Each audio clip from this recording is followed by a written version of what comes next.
obra do Claude Lefort foi e tem sido uma obra decisiva no pensamento político brasileiro e na prática política brasileira. Porque o Claude Lefort revolucionou o conceito de ideologia, o conceito de totalitarismo, o de burocracia e o de democracia, que são as chaves da política contemporânea, né? Então, a ideia de que a democracia é uma invenção, porque ela não tem modelo prévio, e que ela não é um regime político, mas uma forma da sociedade, e que ela está ameaçada, pelo exercício da liberdade, ela está ameaçada a se transformar no oposto dela, são ideias inteiramente novas, né? E, sobretudo, veio do Lefort a definição da democracia como o regime político e a sociedade que cria direitos. Então, ele vinculou a democracia à ideia da criação de direitos, né? E isso, no caso do Brasil, sobretudo no momento em que nós lutávamos contra a ditadura e em que nós não tínhamos muita clareza do que poderia ser uma democracia, isso foi muito importante, porque foi também um momento dos movimentos sociais, que são justamente o de criação de direitos, né? Então, é uma obra de um alcance e de uma atualidade totais.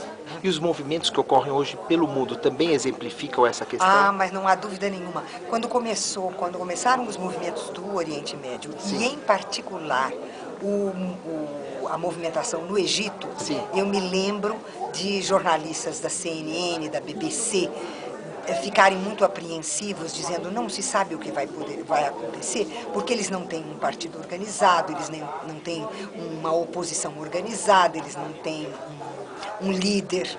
E eu pensei, Lefort gostaria de ver isso, porque isso é efetivamente a democracia. Quando você não tem instituições prévias, exato, partidos prévios, líderes prévios, quando você tem o movimento da sociedade como espontâneo, não é isso? Espontâneo, em direção à sua autoafirmação de liberdade e de direitos, né? É que, na verdade, sempre a movimentação comunicacional era de cima para baixo, agora de todos os lados, e as pessoas têm voz. Agora, muitos líderes não enxergam isso. Como a senhora analisa essa questão?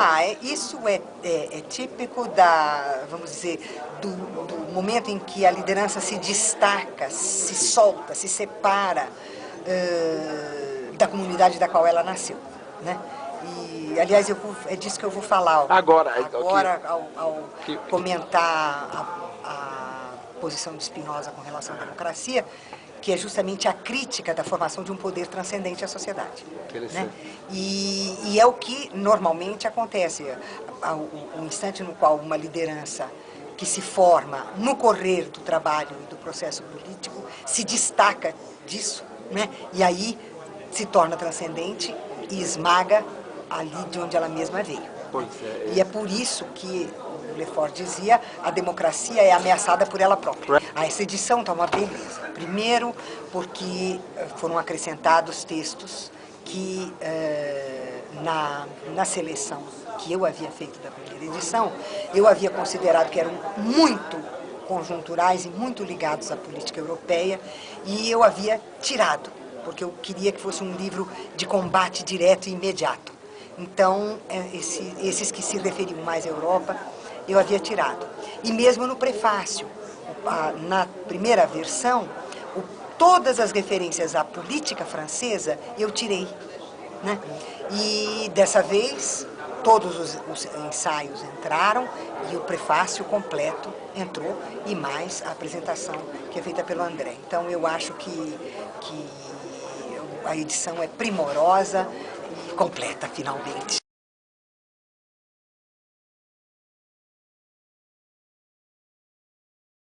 Bom, esse livro é o livro que dá nome ao nosso grupo, né? Esse livro inspirou muitos dos membros do nosso grupo antes mesmo da ideia de formá-lo. É um livro importantíssimo para se pensar formas de ação libertária e libertadora na democracia, né? Formas de emancipação nos mais diversos campos de ação social. Então, no campo da educação, no campo da saúde, no campo da psicanálise, no campo da educação, no campo da formação cultural, filosófica, artística. E, bom, esses núcleos que se formaram no grupo, eles ainda vão agregar outros, porque existem muitas outras invenções democráticas que já existem e podem se inspirar nessas ideias que estão lançadas nesse livro. Então, o lançamento desse livro é importantíssimo para retomar uma reflexão que já vem sendo feita há muitos anos e que deu origem a esse nosso grupo, né? Agora, André, você poderia adiantar algumas pinceladas, as principais ideias contidas no livro, para que, como até um chamariz, para que as pessoas pudessem então depois entrar e ver a fundo o que propõe essa edição? A professora já resumiu bem essas principais ideias. A base dele é pensar a democracia como um processo social histórico, não só como uma forma de Estado, não só como uma forma de Estado que defende princípios formais, mas como uma forma de sociedade e de movimento histórico da sociedade para criar novos direitos nos mais diversos campos. Essa forma de fazer a história da sociedade, enfim, do sujeito histórico social, não dos indivíduos, né, em que o social faz a sua história, ela é assim na democracia, ela é criação de direitos, né? E no totalitarismo, que é o seu oposto, Sim. que pode nascer dentro dela, Aí. se não tomarmos os cuidados necessários, o Estado engessa o social. Então o social não tem mais autonomia para criar a sua história, os seus direitos, ele fica petrificado e o Estado impõe normas que são de acordo com interesses de pequenos grupos, né?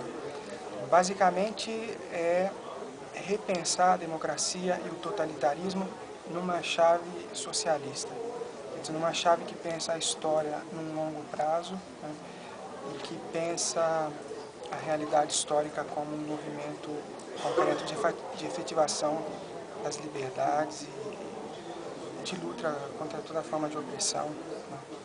Agora, André, de forma pragmática também, conforme estou conversando com você e com a professora Marilena Chauí, hoje em dia, os exemplos que nós temos aí mundo afora mostram que exatamente, às vezes, a democracia mesmo, como vocês falaram, é um risco. Como fazer para que isso não se torne, não se volte a um totalitarismo? É um perigo muito grande. Ontem, o professor Paul Singer pegou no ponto que é o ponto que o Lefort aponta nesse livro. O Estado, ele, de algumas décadas para cá, ele não é só o poder do governo, mas ele tem o poder do governo, né, que é vazio, ele é revezável, ele muda de acordo com as eleições, mas tem um poder administrativo que não muda. Esse poder administrativo é a burocracia de Estado. Segundo a descrição do professor Paul Singer, ela é excessivamente hierarquizada no Brasil, porque ela vem do modelo da ditadura militar. Então tem uma parte de administração do Estado que não é eleita e nem deposta pela Sim. sociedade e que se consegue se tornar mais forte a ponto de abocanhar os partidos e os governos, pode transformar o Estado numa máquina de poder totalitário. O ponto perigoso da democracia é esse poder administrativo quando ele não é regulamentado de forma democrática, quando ele tem normas de operação que são autoritárias, como é o caso do Brasil. Aí que está. Aí que está. E aí, então, como que nós devemos fazer? Você já até apontou uma das soluções. Será que nós podemos ter esperança que estamos caminhando para esse lado? Sim, sim. As soluções apontadas do Lefort são sempre uma inclusão cada vez maior da sociedade nas decisões políticas da sua própria história, né? São governos que abrem o destino do Estado e da sociedade para a sociedade, que deixam que a sociedade faça suas reflexões e tome as decisões sobre o seu próprio destino. E uma parte é o governo democrático, que, enfim, é eleito democraticamente, que faz um governo democrático, que faz um governo para a população como um todo. As classes mais divididas que sejam, ele governa para as duas classes, né? Ele não fecha o Estado para uma das classes, né? E também, de outra parte, os movimentos sociais, né? Que eles também têm que tomar a iniciativa de participar. Não é só o Estado abrir, porque o Estado pode abrir, mas ele não pode dar a liberdade. Claro. É preciso que o social comece a se despertar, é preciso uma formação cultural também. uma revolução cultural, uma transformação cultural na cultura política da população. A população tem a coragem de assumir o seu destino político.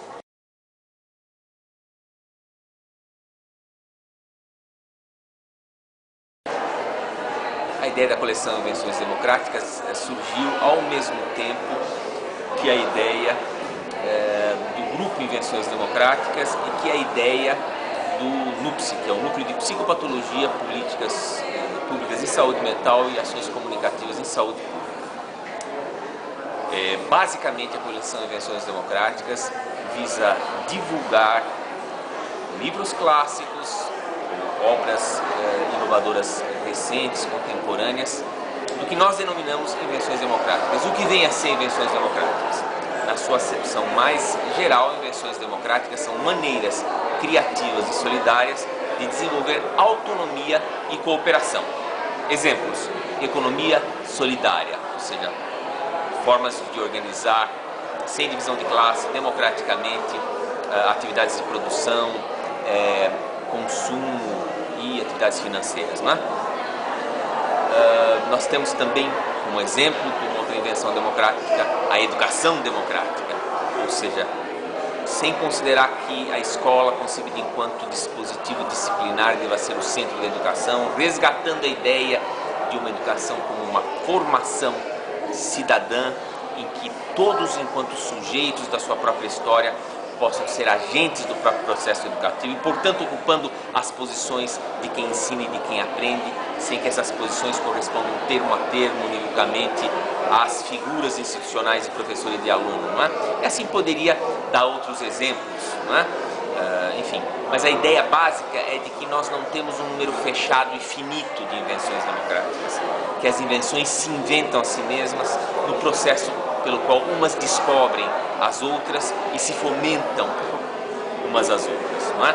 Então, basicamente é isso. A coleção Invenções Democráticas divulga os textos de cada uma das invenções democráticas que, se tudo corresponder à nossa ideia, não terão fim. Agora, como você vê o Brasil, analisa o Brasil no fato de aplicar essas invenções democráticas? Como a gente está em comparação ao mundo? Olha, tanto o Brasil quanto o mundo, a meu ver, está num processo em que tem como grande desafio para que a democracia valha substantivamente, que ela deixe de ser considerada apenas uma forma de regime político. É importante que a democracia seja uma forma de regime político? É suficiente? Não é. É preciso democratizar a economia, é preciso democratizar a educação, é preciso democratizar a psicopatologia, é preciso democratizar, enfim, a tecnologia. Nós temos o movimento da tecnologia social, que é uma grande invenção democrática, em que, em conjunto com a comunidade, a ciência e as técnicas são desenvolvidas a propósito e a partir das necessidades e desejos dessa mesma comunidade, sem excluir a comunidade dos próprios cientistas, né? Então, eu vejo como nós estamos numa situação, o mundo como um todo, nessa situação em que tem como grande desafio transcender o paradigma segundo o qual a democracia é apenas e tão somente um sistema político. A democracia é um modo de existência social. E para isso, você acha que o patamar inicial seria a educação, para a partir dela ou concomitantemente? Certamente é a educação. Agora, a educação não é apenas aquilo que se intitula como educação. Existe educação na economia solidária, assim como existe economia solidária na educação democrática. O que nós temos observado é que, na verdade, cada invenção democrática não só serve de base para outra, como já contém em si iniciativas que permitem que umas às outras reconheçam-se internamente, sem que suspeitassem, já operando.